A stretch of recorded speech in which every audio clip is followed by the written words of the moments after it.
최인혁입니다. 자, 오늘 영상의 내용은요, 지체장애가 있는 내담자들을 미술 치료할 때 좀 고려해야 될 점에 대해서 좀 살펴보도록 하겠습니다. 지체장애 하게 되면 다 아실 거예요, 아실 텐데, 전체 장애의 비율로 따지게 된다고 하게 되면 48%, 49% 되니까 거의 반 정도를 차지할 정도로 굉장히 많은 이론들이에요. 그래서 이제 기능상의 어떤 문제가 있는 것들인데, 실제 기능상의 어떤 문제. 그래서 상기 쪽에 이제 이상이 있을 수도 있고, 하지 쪽에 이제 문제가 좀 있을 수도 있고요. 그래서 손실됐거나, 예, 팔, 다리가 손실됐거나, 아니면은 변형돼 있거나, 아니면 마비되어 있는 경우를 갖다가 이제 지체장애라고 얘기를 해요. 그래서 그 내담자들에 있어서의 이제 미술치료식 고려점인데, 흔히 이제 볼 때 우리가 생각할 때 손이 없고 예를 들어서 다리가 없고 이렇게 했을 때에 미술 활동을 하는 것들이 이거는 불가능한 것은 아니냐 이렇게 보실 수도 있을 것 같아요. 자, 그런데 어느 정도의 어떤 적절한 이제 지원만 해준다라고 하게 되면 충분한 미술 활동을 할 수 있고요. 또 이제 충분한 미술 활동을 할 수 있다라고 하는 것들은 충분한 미술 치료가 또 가능하다라고 하는 얘기가 될 수 있어요. 그래서 오늘은 지체장애를 가지고 있는 내담자들을 위한 미술 치료할 때의 고려점에 대해서 살펴보도록 하겠습니다. 내용 보시기 전에 광고 좀 하겠습니다. 저가 있는 이 상담실이 좀 이전한 지가 얼마 안 돼서요. 자, 아시다시피 인지향상 상담센터고요. 어, 서대전 사거리 아실려나 모르겠어요. 대전 분들은 아실 텐데, 혹시 어, 다른 지역에서 구독해서 이제 들으시는 분들은 모르실 거예요. 제가 처음에 시작했던 곳에 다시 또 이제 들어오게 됐네요. 처음에 제가 미술 치료 시작하게 될 때. 그래서 미술 치료하고 있고요. 자, 심리검사, 각종 심리검사 하고 있고, 그다음에 또 아이들의 교육진단, 제가 또 교육학을 또 전공했기 때문에 교육진단과 함께 이렇게 사고력이 떨어지는 친구들 사고력 수업도 같이 진행을 하고 있습니다. 참고하시면 될 것 같고요. 자, 또 하나 광고가 뭐냐면요. 다음 이제 2022년도 여름이고지 여름 학기가 이제 지나고 2학기 때 한밭대학교 평생교육원 미술심리상담사 과정 이게 자격과정이에요. 국공립대학교 미술심리상담사 자격증 과정인데요. 그래서 9월 달부터 수요일 날 15주 수업으로 수요일 날 10시부터 오전반이 있고요. 주간반이 있고요. 또 수요일 날 야간반은 7시부터 이렇게 진행을 하려고 합니다. 그래서 혹시 자격증이 필요하시거나 미술치료 쪽에 관심이 있으신 분들은요, 참고하셔서, 이 과정 듣는 것도 어떨까 싶어서 광고 아닌 광고를 드립니다. 자, 그 다음에, 자, 오늘 영상 내용 두 가지를 좀 알아봤고요. 한 파트는 지체장애 특성, 그 다음에 또 한 파트는 지체장애 아동의 미술 치료 시 이제 고려해야 할 점에 대해서 살펴보도록 하겠습니다. 특성은 아마 아실 거예요.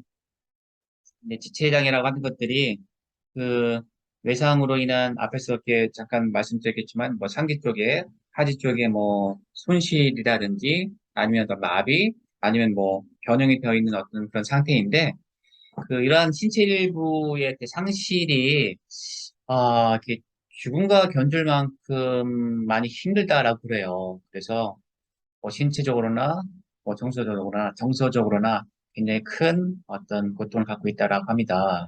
음.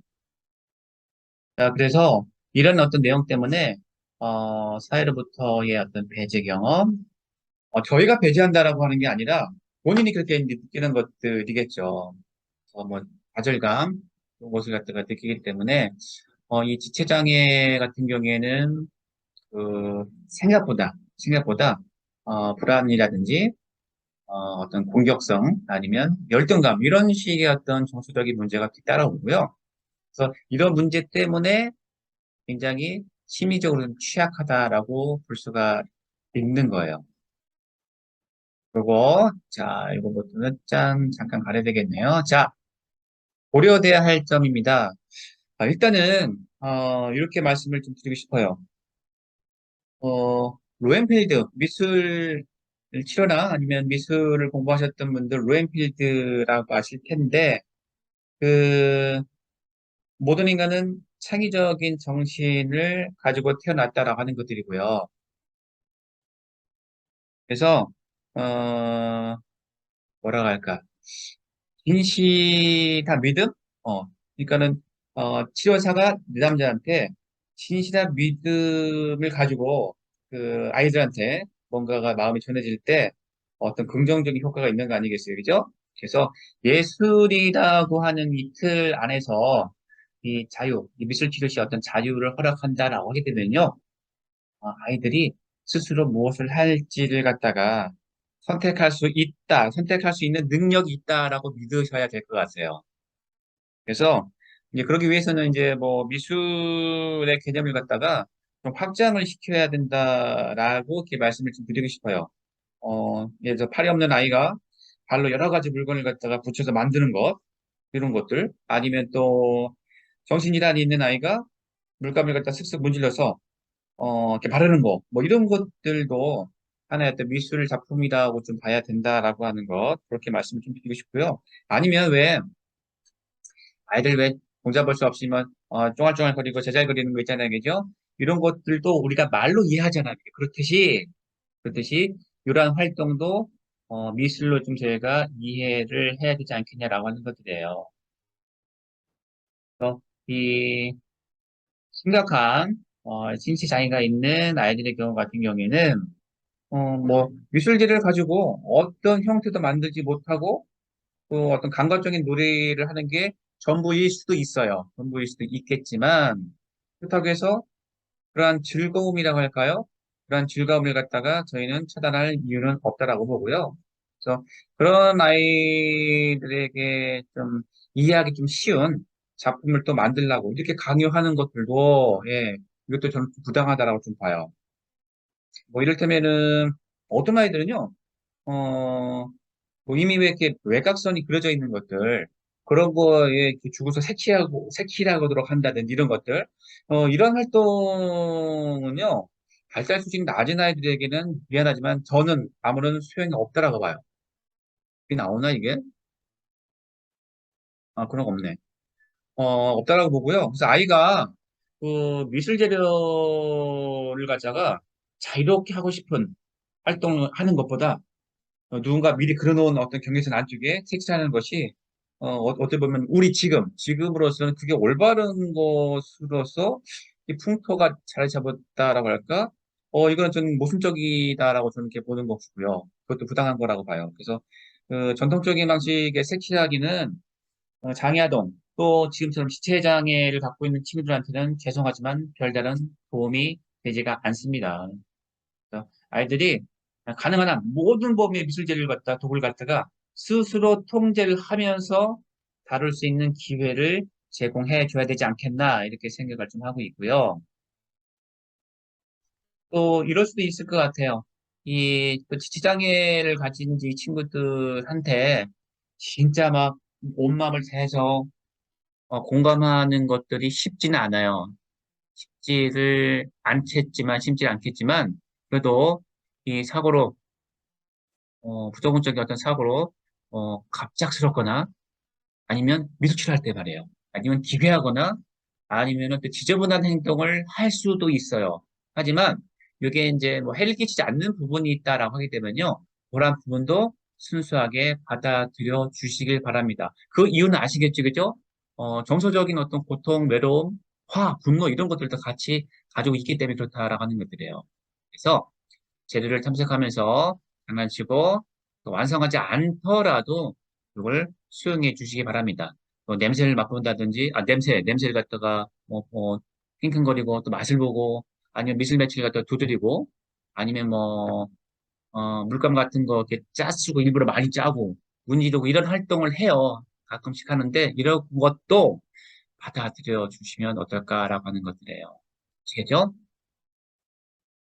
자, 또한 실질장애가 있는데도 불구하고 실질장애가 있는데도 불구하고 돈을 받지 않고 뭔가 작품을 만들었잖아요. 그럼 그 작품을 갖다가 가치를 갖다 높게 쳐주셔야 합니다.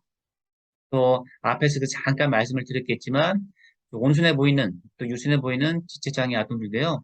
내면에는요 폭력성이 있을 수가 있다라고 하는 것들. 깜짝 놀라서 당황하지 마시라는 거예요. 미리 치료할 때요. 미리 알고 들어가시라, 미술 치료를 갖다 실시하시라라고 하는 것들입니다. 그래서 장애 때문에 다양하지 못하는 대상에 대한 분노, 예, 이런 것들도 쌓아둘 수도 있고요. 미술 활동을 갖다가 통해서 그 분노를 드러낼 수 있도록 하는 거예요. 그래서 혹시나 작품을 갖다가 갑자기 부순다든지 박살낸다든지 아니면 다른 사람을 갖다가 괴롭히고 싶은 어떤 바람이 있다든지 아니면 본인이 만든 작품을 놓고 전혀 상관없는 어떤 무시무시한 이야기를 한다든지 이런 것들도 어떻게 해요? 가치를 높게 쳐주셔야 된다라고 하는 것들 말씀드리고 싶었었고요. 자, 이 치료사들은 특히 지체자된 아동이 자기가 지체장애를 갖고 있다라고 하는 현실을 부정하려고 시도를 합니다. 예를 들어서, 쌤, 저는요, 이게 아직까지 믿겨지지가 않고요. 저는 이걸 받아들일 수가 없어요. 라고 하게 되면, 자, 어찌 하시겠습니까? 그렇지, 충분히 그 마음이 이해가, 이렇게 하실래요? 저는 이 얘기하고 싶어요. 거기 동의하지 마시라고 하는 것들이에요. 이렇게 부정하고, 현실을 갖다 부정하고 시도할 때, 그걸 갖다 동의하지 마세요. 그걸 받아들이고, 다른 새로운 것을 갖다가 받아들이는 것. 이런 연습을 하셔야 돼요. 미술 활동을 통해서. 가끔씩 그 동작하는데 쫓아가는 치료사들이 몇몇 있는 걸로 알고 있는데 그거 그렇게 바른 방법은 아니라고 저는 생각을 합니다. 이런 것도 좀 고려해야 될 그런 점이고요. 알겠죠? 자, 그다음에 그 이후에 아까 장애를 갖다 부정한다라 했을 때 그걸 쫓아가지 말고 그 장애를 갖다가 받아들일 때 나머지 건강한 부분을 온전하게 성장시키고 발전시킬 수가 있다라는 것들이죠. 아시겠죠? 그래서 미술이라고 하는 것들은 이 지체장애가 있는 아이들이 몸을 자유롭게 움직이지 하지 못한다. 하지만 세상을 즐기고 기쁨과 자극을 받을 수 있다라고 하는 것. 자, 그러려면요.